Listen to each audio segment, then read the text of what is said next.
आज तक कभी भी अंधेरे में अकेले सफर नहीं किया था, क्योंकि मुझे बचपन से ही अंधेरे से बहुत डर लगता था।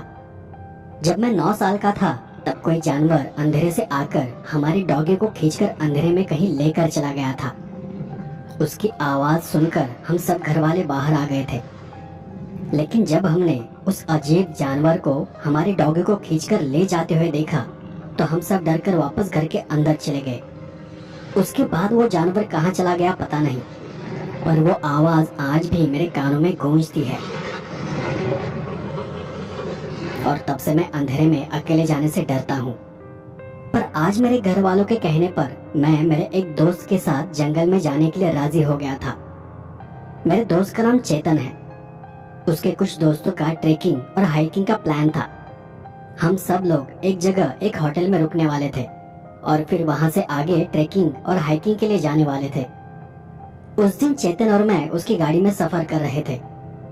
चेतन ने तब एक टपरी के पास गाड़ी को रोक दिया और वहां से सिगरेट लेकर उसे पीते हुए उसने अपने दोस्त को फोन लगाया। अबे यार, कहाँ है तू? बस कुछ देर में आ रहे हैं। तुम आगे जाकर होटल बुकिंग वगैरह तो कर लो, हम बस तुम्हारे पीछे पीछे पहुंच ही रहे हैं। चेतन ने गुस्से में फोन रख दिया और गाड़ी को चालू करते हुए गाने का साउंड बढ़ा दिया। मैंने थोड़ा गुस्से में ही कहा, अरे यार, गाना तो बंद कर। चेतन ने गाड़ी को एक जंगल के रास्ते पर मोड़ते हुए कहा, अबे मुझे समझ नहीं आता, तू इतना क्यों डर रहा है? मैंने अपनी गर्दन हिलाकर उसे ना में जवाब दिया, तुझे हमारे साथ ट्रैकिंग पर नहीं आना था तो पहले ही बोल देता, और अगर अब भी नहीं आना है ना तो होटल में ही रुक जाना, हमारे साथ आकर बाहर नाटक मत करना। वैसे भी चेतन ने मुझे वहां आने के लिए कोई फोर्स नहीं किया था। ये मेरे घर वालों की ही करतूत थी कि उन्होंने मुझे उसके साथ जाने के लिए जबरदस्ती की थी। वो चाहते थे कि मैं घर से बाहर निकलूं, लोगों से मिलूं, उनके साथ घूमूं, बातें करूं, ताकि मेरे अंदर का डर कम हो जाए। चेतन ने गाड़ी को धीमा करते हुए मोबाइल निकालकर मेरे हाथ में दे दिया। गूगल मैप पे देख जरा, होटल यहाँ से कितना दूर है। मैंने मैप को देखा तो होटल वहां से 7 से 8 किलोमीटर दूर दिखाई दे रहा था। फिर मैप को देखते हुए हम आगे आगे जाने लगे। वैसे तो वो एकदम सीधा रास्ता था, लेकिन बहुत ही ओबड़ खबड़ था। ऊपर से वहां जगह जगह पर साइन बोर्ड लगे हुए थे, गाड़ी को धीमे चलाए, यहाँ जंगली जानवरों का रास्ता है, ऐसे ही कुछ 10 से 15 मिनट आगे जाने के बाद चेतन ने फिर से गाड़ी को धीमा करते हुए कहा, अरे यहाँ तो कुछ समझ नहीं आ रहा, ये गाड़ी का रास्ता है या जंगल का? एक बार फिर से मैप में देख तो जरा। मैंने फिर एक बार मैप निकाल कर देखा। मैप में दिख रहा था कि हम वही के वही है। अरे चेतन, ये मैप तो दिखा रहा है कि हम अब भी होटल से 7-8 किलोमीटर दूर है। चेतन ने गाड़ी को रोकते हुए मेरे हाथ से मोबाइल छीन लिया। अबे क्या देख रहा है तू? इसमें तो रेंज ही नहीं है, तो रास्ता खाक दिखाई देगा। मैं अपना मोबाइल निकालने ही वाला था कि उसने कहा, छोड़ जाने दे, रास्ता है तो कहीं ना कहीं तो जाता ही होगा ना। और फिर से वो उसी रास्ते पर गाड़ी चलाने लगा। कुछ 15 मिनट बाद हम एक ऐसी जगह पर आ पहुंचे जहां एक छोटा सा खुला मैदान था। उस मैदान के एक साइड में पतरे का शेड बना हुआ था। मैंने चेतन से कहा, चेतन, शायद ये गाड़ी पार्किंग की जगह लगती है। चेतन ने गाड़ी को एक शेड के अंदर पार्क किया। मैंने आसपास अपनी नजर घुमाते हुए फिर उससे कहा, पर यहाँ कोई नजर तो नहीं आ रहा। तब चेतन ने सामने एक बोर्ड की तरफ इशारा किया जिस पर लिखा था कि पार्किंग जोन। मैंने उसे जवाब दिया, अरे वो तो मैंने भी देखा है। तो उसने मेरे सर पर मारते हुए कहा, अरे इडियट, अगर ये बोर्ड यहाँ है तो यही कहीं होटल भी होगा ना।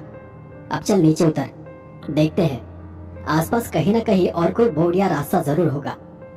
हम गाड़ी से नीचे उतर गए और आसपास की जगह पर रास्ता ढूंढने लगे।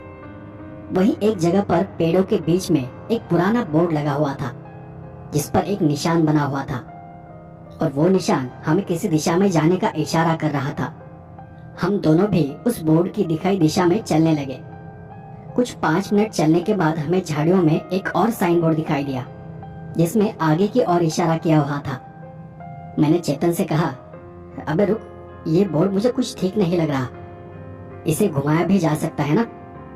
मैंने फिल्मों में देखा है, लोग इसी तरह रास्ता भटक जाते हैं। तो चेतन ने जाकर उस बोर्ड को उखाड़ने की और हिलाने की कोशिश की, पर वो बोर्ड जरा भी नहीं हिला। तब उसने मेरी तरफ गुस्से से देखकर कहा, अब चले। मैं भी तसल्ली से उसके पीछे पीछे चल पड़ा। वहां पर पेड़ों और झाड़ियों के बीच से जाता एक छोटा पगडंडी का रास्ता था। पेड़ इतने ऊंचे और मोटे थे कि गाड़ी को वहां से ले जाना नामुमकिन था। अगले 10 मिनट चलने के बाद भी हमें और कोई भी साइन बोर्ड दिखाई नहीं दिया।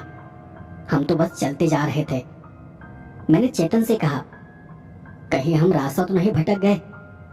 लगता नहीं यहाँ कोई आता भी होगा। लेकिन चेतन चुपचाप आगे चलता रहा। शायद वो मुझसे बोर हो चुका था और इसलिए वो मेरी बात का कोई जवाब नहीं देना चाहता था। मैं भी इस बात को समझता था कि मैं बहुत ज्यादा शक कर रहा हूँ, पर हमारे जैसे डरपोक लोग ही ऐसे हालात में बारीकी से चीजों को ऑब्जर्व करते हैं।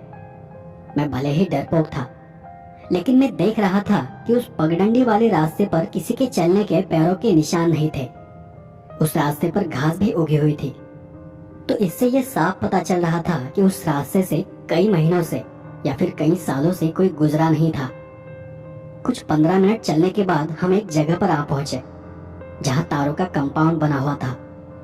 उसे देखकर मेरे अंदर थोड़ी जान आ गई, क्योंकि अगर यह कंपाउंड है तो मकान वगैरह कुछ न कुछ तो जरूर होगा। तभी वहां से आगे हमें एक बड़ा सा 2 मंजिला हवेली नुमा मकान दिखाई देने लगा। चेतन ने खुश होकर कहा, बोला था ना, देख उधर सामने। उस हवेली जैसे मकान को देख मुझे भी थोड़ा अच्छा महसूस होने लगा, पर फिर भी न जाने क्यों मुझे वो सब कुछ अजीब लग रहा था। हम और थोड़ा आगे चले गए। उस हवेली की छत पुराने जमाने की खपरेल की थी और उसके ऊपर गर्म हवा बाहर जाने के लिए चिमनी बनी हुई थी। चिमनी? मैंने फिर एक नजर गौर से देखा। चिमनी नहीं थी, वो कुछ और ही था। मैंने चेतन के कंधे को पकड़कर उसे रोकते हुए कहा, वहां देख, कुछ तो है शायद। लेकिन चेतन कहां कहां ऐसा करता रहा। तब तक वो परछाई छत से पीछे की तरफ उतर भी गई। मेरा तो पूरा बदन सरसरा उठा। वो कोई आम परछाई नहीं लग रही थी। घर की छत पर बीचों बीच घड़ी पर बाईं तरफ कुछ तो था, कुछ काली आकृति जैसा। ऐसा लग रहा था जैसे वो अपने घुटनों के बीच सर को छुपाकर छत पर बैठा है और हमारे ही आने का इंतजार कर रहा है। फिर मेरी नजर पड़ते ही उसमें एक तरह की हलचल हुई। वो परछाई उठकर खड़ी हो गई और हमारी तरफ देखते हुए पीछे की तरफ छत से नीचे उतर गई। वो कहाँ गई पता नहीं, पर चेतन उसे देखता उससे पहले वो वहां से गायब हो गई थी। चेतन ने यहाँ वहां देखते हुए फिर से पूछा, क्या क्या था वहां? मैंने उससे कहा, पता नहीं, इतनी दूर से तो ठीक से दिखाई नहीं दिया, पर किसी आदमी या इंसान जैसा था खास। तो चेतन ने अपना सर हिलाते हुए कहा, तो इसमें डरने की क्या बात है? अच्छा ही तो है, मतलब हम सही रास्ते पर हैं। हम दोनों धीरे धीरे उस मकान की तरफ जा रहे थे। आसपास का माहौल बहुत ही रहस्यमय लग रहा था। हवेली को देख ऐसा बिल्कुल भी महसूस नहीं हो रहा था कि वहां कोई रहता होगा। बाहर से हवेली के आसपास मोटी मोटी घास उगी हुई थी। कोई हलचल नहीं, कोई आवाज नहीं। अब हम दोनों उस हवेली नुमा मकान से 20 से 25 कदम दूर खड़े थे। हवेली अपने आप में ही शांत खड़ी थी। सारे खिड़की दरवाजे बंद थे। देखने से तो लग रहा था कि वो कोई होटल ही है, पर वहां सब कुछ एकदम शांत था। मैं जानता था कि शायद चेतन मेरी बात नहीं मानेगा, पर फिर भी मैंने उसे समझाने की कोशिश की। चेतन, मुझे नहीं लगता कि हमें आगे जाना चाहिए। यहाँ कुछ भी तो नहीं है।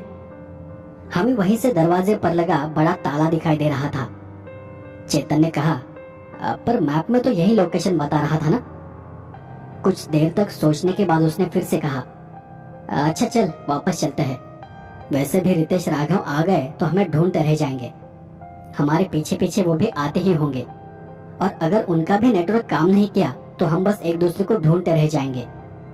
हम वहां से निकलने के लिए पीछे मुड़े ही थे कि हमें अंदर से बर्तन गिरने की आवाज सुनाई पड़ी। उस आवाज को सुन हम दोनों भी चौंक गए और अपनी अपनी जगह पर खड़े हो गए।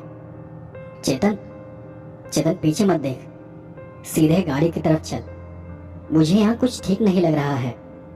मैंने उसे रोकने की कोशिश की, पर उसने जवाब दिया, अरे विशाल, अभी तो तूने कहा था कि तूने किसी को छत पर देखा है, तो हो सकता है यहाँ कोई रहता होगा, और ये हमारे लिए अच्छी बात है ना। हम उससे इस जगह के बारे में जान सकते हैं। और ऐसा कहते हुए चेतन सीधे उस हवेली की तरफ चला गया। मैं भी यहाँ वहां देखते हुए उसके पीछे पीछे दरवाजे के पास पहुंचा। दरवाजे पर एक बड़ा सा ताला लगा था। वहां का वातावरण बहुत ही अजीब था। मकान के करीब जाते ही हमें एकदम से ठंड लगने लगी। वो बहुत ही अजीब एहसास था। सामने ही एक बड़ा कांच का दरवाजा था और उसके दोनों तरफ बड़ी बड़ी कांच की खिड़कियां थी। चेतन और मैंने उस दरवाजे के अंदर झांकने की कोशिश की, पर कांच इतना खराब था कि अंदर सब धुंधला धुंधला दिखाई दे रहा था। चेतन ने जेब से रुमाल निकालकर उस कांच को साफ करने की कोशिश की, पर फिर हमें समझ आया कि उस कांच की बनावट ही वैसी है। तो फिर हम दोनों खिड़कियों की तरफ चले गए। हमने उस कांच को हाथ से साफ करते हुए अंदर झांक कर देखा। अंदर दो बड़े बड़े सोफे थे, दो लकड़ियों की कुर्सियां थी, बीच में कालीन बिछा हुआ था और उसके ठीक ऊपर झूमर लटक रहा था। दीवारों पर किसी की बड़ी बड़ी तस्वीरें टंगी हुई थी। देखने से तो वो किसी महल से कम नहीं था। वहां से आगे ऊपर जाती सीढ़ियां थी और सीढ़ियों से दोनों तरफ अंदर जाने के लिए दो दरवाजे थे। वो दरवाजे शायद अंदर बेडरूम या किचन की तरफ जा रहे थे। मैंने चेतन से कहा, चेतन, अंदर से तो घर एकदम साफ सुथरा लग रहा है। एक बार आसपास के कमरों में झांक कर देखते हैं। और फिर हम वही बरामदे के पैसेज से होते हुए उस हवेली की दाईं तरफ चले गए। वहां भी एक बड़ी सी कांच की खिड़की थी। मैंने वहां जाते ही उस खिड़की के अंदर झांक कर देखा। अंदर देखते ही मेरे रोंगटे खड़े हो गए। मैं झट से पीछे हट गया। चेतन ने मुझे संभालते हुए पूछा, क्या हुआ, झटका क्यों लगा तुझे? मैंने उसे घबराते हुए जवाब दिया, अबे अंदर कोई है। उसने थोड़ा गुस्से में ही कहा, अरे तो फिर डर क्यों रहा है, यही तो देखने हम आए थे। तो मैंने हकलाते हुए उसे बोला, अरे हाँ, पर सामने तो ताला लगा हुआ है ना। इस बार चेतन ने मुझे जोर से गाल पर मारते हुए कहा, तू भी खामखा डर रहा है और मुझे भी डरा रहा है। इतनी बड़ी हवेली है, क्या इसमें सिर्फ एक ही दरवाजा होगा? चेतन का कहना भी ठीक था। हो सकता है कि हवेली को और भी कई दरवाजे हो। और फिर चेतन ने भी अंदर देखने के लिए अपना सर कांच पर लगाया। अपनी आंखों को हाथों से साइड से ढकते हुए वो कांच के अंदर देखने लगा और अंदर देखकर अंदर क्या क्या है वो मुझे बताने लगा। अरे वो इंसान नहीं है, शायद मिट्टी के दो पुतले हैं जिन्हें इंसानों के कपड़े पहनाकर वहां बैठा दिया गया है। एक पुतला लकड़ी के बेड पर बैठा है, वो किसी औरत का पुतला है, और दूसरा पुतला कुर्सी में है और वो किसी आदमी का है।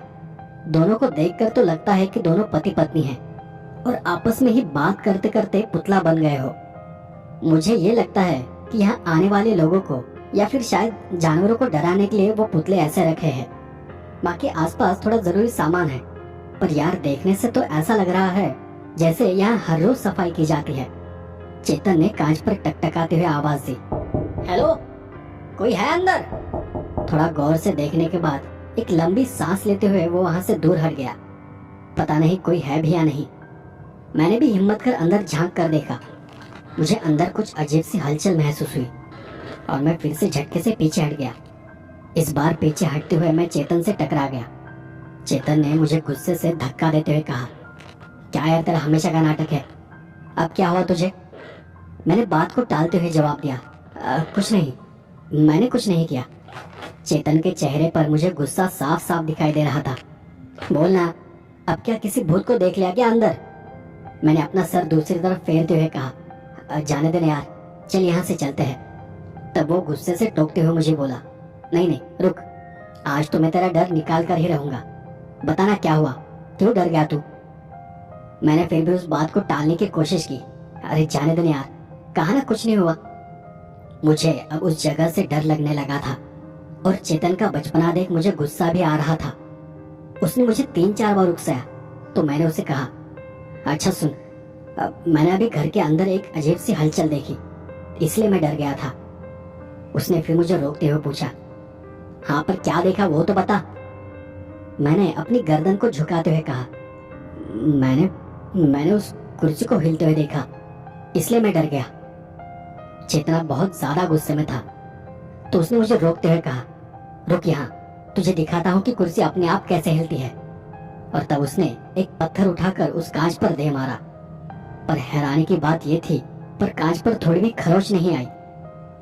वो देख चेतन भी थोड़ा चौंक गया। उसने कांच को हाथ लगाकर करीब से देखना चाहा, पर कांच को देखते वक्त शायद उसने अंदर देख लिया और वो भौचक्का रह गया। वो खड़े खड़े एकदम से सुन्न हो गया। उसके होठ और हाथ पैर थरथराने लगे, आंखें फटी की फटी रह गई। वो भी किसी पुतले की तरह सख्त हो गया। अब मैंने उसे हिलाते हुए पूछा, अबे क्या हुआ तुझे?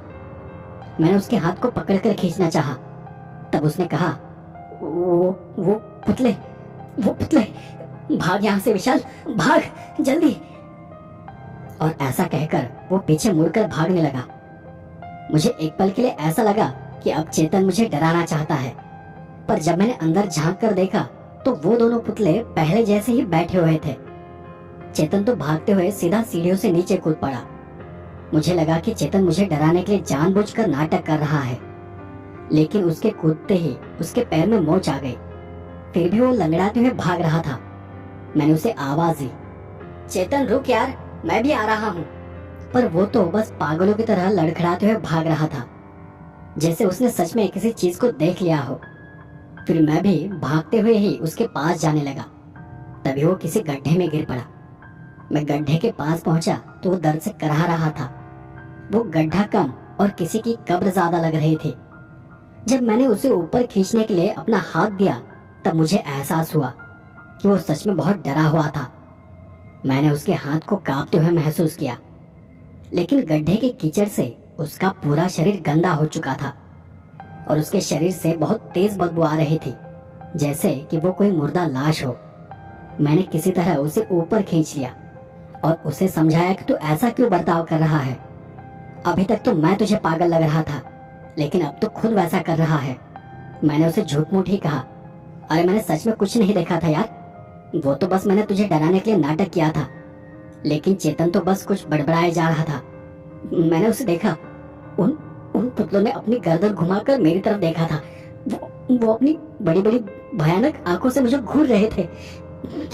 तू नहीं जानता, उनके देखते ही मेरा शरीर एकदम ठंडा पड़ गया और हाथ पैर भी थरथराने लगे। तू चल यहाँ से। मैंने किसी तरह चेतन को समझाया और शांत किया। मुझे सबसे पहले उसे साफ करना था। अब भी हम उस हवेली से ज्यादा दूर नहीं गए थे। वहां मुझे एक पाइप दिखाई दिया तो लगा कि यहाँ पाइप है तो कहीं न कहीं पानी भी जरूर होगा, और मैं उस पाइप को ढूंढते हुए आगे जाने लगा। कुछ मिनट बाद हम उसी हवेली के पीछे आ पहुंचे थे। पीछे की तरफ भी एक बड़ी सी खिड़की थी और एक दरवाजा था, लेकिन चेतन तो अब ऊपर देखने से भी डर रहा था। थोड़ा आगे जाने के बाद मुझे एक हैंडपंप दिखाई दिया। मैंने चेतन को वही पास बिठाते हुए अपने आप को साफ करने को कहा और मैं जाकर हैंडपंप चलाने लगा। पहले तो कुछ देर बहुत ही गंदा पानी आया और फिर धीरे धीरे पानी साफ होता गया। चेतन अपने आप को साफ कर ही रहा था कि तभी मुझे कोई परछाई सी महसूस हुई। मैंने ऊपर घर की तरफ देखा, पर वहां कोई नहीं था। मैं अपना ध्यान हटाकर फिर से हैंडपंप चलाने लगा और तब एक बहुत ही अजीब सी आवाज मेरे कानों पर पड़ी। वो आवाज मैंने मेरे बचपन में सुनी आवाज से काफी हद तक मेल खा रही थी। मैंने डर के मारे ऊपर देखा तो वहां खिड़की में वही दो पुतले खड़े थे और वो पुतले हम दोनों को अपनी बड़ी बड़ी आंखों से घूर रहे थे। उनके चेहरे पर एक अजीब सी डरावनी हंसी थी। उन्हें देखकर मैं रुक गया और मेरे रुकते ही चेतन ने भी अपनी नजर उठाकर ऊपर देखा। उन पुतलों को देख चेतन जोर जोर से चिल्लाने लगा। हम दोनों वहां से पीछे हटने लगे कि तभी एक काली सी परछाई छत के ऊपर आकर खड़ी हो गई। वो परछाई इतनी काली थी कि वो क्या है वो तो पहचानना मुश्किल था, पर उसे देखकर अंदर से एक तरह का डर पैदा होने लगा था। वो हवेली चारों तरफ से ऊंचे बड़े पेड़ों से घिरी हुई थी और इसलिए वहां कुछ कुछ अंधेरा था, लेकिन वक्त के हिसाब से अंधेरा होने में अभी भी काफी वक्त था। मैंने चेतन को पकड़ते हुए कहा, देख कुछ भी हो हमें यहाँ से निकलना है। अगर हम यहाँ फंस गए और अंधेरा हो गया तो यहाँ से निकलना मुश्किल हो जाएगा। हम दोनों जितनी तेजी से हो सकता था उतनी तेजी से उस हवेली से दूर जाने लगे। चेतन के पैर से खून निकल रहा था, पर फिर भी वो कराहते हुए और तेज चल रहा था। वो आवाज अब भी हमें सुनाई दे रही थी। हम अंदर से बहुत ज्यादा डरे हुए थे। गिरते संभलते हम उस मैदान में आ पहुंचे जहां हमने अपनी गाड़ी को पार किया था। हम अंदर से डरे हुए थे, लेकिन वहां आने के बाद हमें राहत महसूस हुई। वहां जाते ही मैंने गाड़ी को स्टार्ट किया और चेतन को साइड में बिठाते हुए गाड़ी को भगाने लगा। अब थोड़ा अंधेरा हो चला था तो मैंने हेडलाइट को ऑन किया। रास्ता किस तरफ था वो तक मुझे पता नहीं था, पर मैं गाड़ी को बस भगाए जा रहा था। कुछ आगे जाने पर अचानक से वो काली परछाई हमारी गाड़ी के सामने आकर खड़ी हो गई। उसे देख मेरे हाथ पांव थरथराने लगे। चेतन तो उसे देख रोने लगा और मुझ पर चिल्लाने लगा, गाड़ी मत रोक, और तेज भगा, और तेज भगा। मैंने गाड़ी को फुल रेस दी और उस ऊबड़ खाबड़ रास्ते पर 100 से भी ज्यादा की स्पीड से गाड़ी को भगाया। जैसे जैसे वो परछाई पास आती गई मैंने अपनी आंखें बंद कर ली। आगे क्या हुआ मुझे पता नहीं, पर एक जोर की चीख उस शांत सन्नाटे में गूंज उठी। मेरी धड़कन इतनी तेज चल रही थी कि मेरे शरीर की नसें फूल चुकी थी। थोड़ा दूर जाने के बाद मैंने अपनी आंखें खोली। अब वो परछाई नजर नहीं आ रही थी। मैंने चेतन को भी हाथ लगाकर उसे शांत किया। काफी दूर जाने के बाद हमें सामने से 2 गाड़ियां आती दिखाई दी। उन गाड़ियों के पास आते ही उन्होंने हमें रोकने के लिए हॉर्न दिया। हमने भी गाड़ी को एक साइड में रोक दिया। गाड़ी रोकते ही हमने देखा कि वो तो चेतन के दोस्त थे और उनके साथ फॉरेस्ट डिपार्टमेंट के कुछ लोग भी थे। हमारी हालत देख वो समझ गए कि हमारे साथ कुछ तो बुरा हुआ है, और फिर हमने उन्हें बताया कि हमने जंगल के अंदर क्या क्या देखा था। तब उन लोगों से हमें पता चला कि असल में उस होटल को बंद हुए कई साल हो चुके हैं, पर आज भी लोग उसे ढूंढते हुए वहां आ जाते हैं। उस हवेली के जो मालिक और मालकिन थे वो कई साल पहले गुजर चुके थे। उन्होंने ही उस हवेली को बनाया था। उनके गुजर जाने के बाद उनके बेटे ने ही उस हवेली को होटल बनाया था। अपनी माता पिता के याद में उसी ने उनके 2 पुतले भी बनाए थे और वो उन्हें उनके कमरे में रखकर उनकी सेवा किया करता था। लेकिन एक रोज अचानक उनका बेटा कहीं गायब हो गया। इतना ही नहीं, वहां के लोग भी गायब हो गए और तब से फॉरेस्ट डिपार्टमेंट ने उस मकान को बंद कर दिया है। वहां जाने वाले लोगों ने अजीब अजीब चीजों को देखने का दावा किया है, पर आज तक कोई उसे समझ नहीं पाया कि वो चीज क्या है। सच कहे तो चेतन और मैं, हम दोनों भी बहुत ही खुशनसीब थे कि दिन ढलने से पहले ही हम वहां से सही सलामत निकल गए थे।